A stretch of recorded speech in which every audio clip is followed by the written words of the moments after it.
Bonjour, bonjour, bienvenue à toutes et à tous sur Cocotte TV. Aujourd'hui, on vous propose un petit déballage de carte mère plus CPU. Bon, déballer un CPU, ça sert pas à grand chose. En plus, on va vous le dire, il est déjà monté sur la carte mère. On a tout simplement reçu un kit Liano de la part d'AMD. Comme ça, on va pouvoir vous faire un test du CPU et de la partie graphique. Et aussi parler de cette nouvelle petite carte mère, la A75M UD2H de chez Gigabit. Une carte mère qui exploite donc le nouveau chipset A75 et le socket FM1. Alors, on va passer sur la déco hyper flashy de Gigabit. On va tout de suite se concentrer sur ce qu'il y a dans la boîte, à savoir des petits cordons SATA bleus assortis au PCB, une plaque IOShield pour votre carte mère et votre boîtier, un manuel d'installation et un manuel d'utilisation de cette nouvelle carte mère.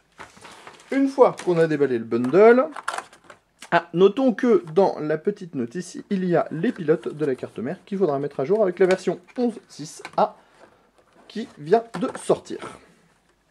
La carte mère, la voilà. Format micro ATX pour cette dernière, avec déjà notre petite A8-3850 en place. On va commencer par le panneau arrière qui regroupe deux USB, un PS2, un VGA, un DVI, une sortie optique, un HDMI, un DisplayPort, deux autres USB 2.0, un FireWire, de l'eSATA, de l'Ethernet 1000, deux ports USB 3.0 et les sorties analogiques en 7 points. On peut donc dire qu'au niveau du panneau arrière, c'est relativement complet. Sur le PCB en lui-même, on a deux ports PCI Express 16X compatibles Crossfire. Le premier fonctionne en 16X, le second en 4X si vous couplez deux cartes. On a un PCI Express 1X et un PCI. Ici, les différentes connectiques pour relier l'avant à votre panneau avant avec l'audio, le FireWire, deux USB 3, le COM, les différentes prises Power On Reset, HDD Power LED. Ici, nous avons 5 ports en SATA 6 gigabits, comme dirait certains. Nous, on appelle ça du SATA 6.0, certains appellent ça du SATA 3.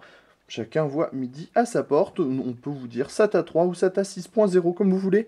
On s'en moque un petit peu. Tout ce qu'on sait, c'est que ça va plus vite que les SATA 2 ou les SATA 3.0.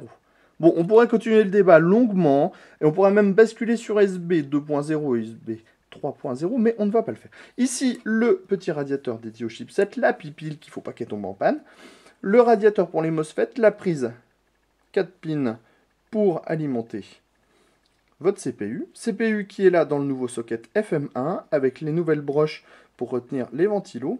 Ici, on a 4 ports DDR3 en 1866 MHz maximum, le 24 broches, le TPM, le LPT. Et voilà, on a à peu près fait le tour. On a deux prises fan supplémentaires, ce qui n'est pas beaucoup, mais pour du micro ATX, ça suffit amplement. On va maintenant se rapprocher un petit peu du CPU en vous faisant de la spirale.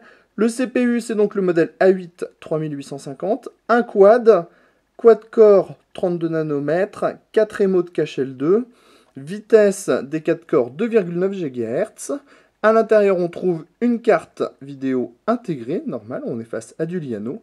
La carte vidéo, c'est une 6550D avec 400 SP et quand même une vitesse de 600 MHz. Alors, on ne manquera pas de tester tout ça très prochainement à la ferme. Et sur ce, on va vous dire à bientôt. Allez, on vous aime, on vous adore. Bientôt sur le Cocotte Tube.